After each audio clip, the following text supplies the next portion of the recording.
البنات شكون اللي عزيز على هاد الدنجال المقلي.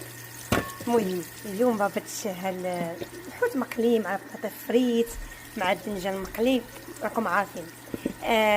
وصيبتو. المهم انا الدنجال درتو في الماء مع مليحه وخليته باش طلق هذاك الماء ديالو، في نفس الوقت تشرب هذاك المليحه.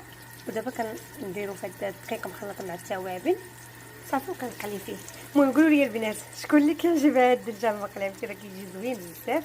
المهم اولا غادا نقلي الدنجال، قليت شويه البصله وغادا نقلي الفريت وغنقلي الحوت وعن شويه الفلفله. المهم غادا نصايب هكا ساندويتشات بهم. المهم هذا الفطور مميز عندنا، ماشي فطور، هذا غدا مميز عندنا في المغرب. بزاف مغاربه كيعجبهم خلاص فات الصيف هذا.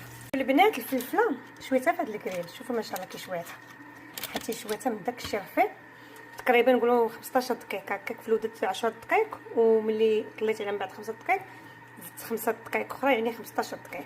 شوفوا البنات كتشوات ملي كملت بقات بسدود عليها ملي تزمطت دابا راه تحيد بسهوله. غنتبدل البطاطا الفريت عاد تقلى. المهم بالنسبه للفريت انا دائما كنقليها حتى كيدخل لها الطياب وكنحيدها وكنخليها تبرد وكنعاود نقليها قليله.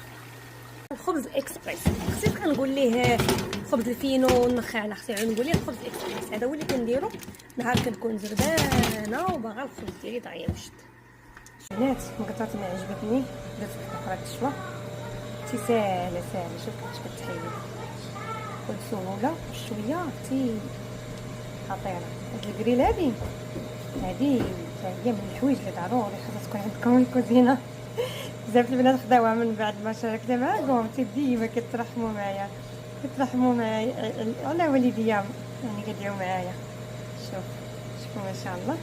صافي غادي نزيد اليوم ندير ساندويتشات عالميين مغربيين عالميين ديال نهار البحر.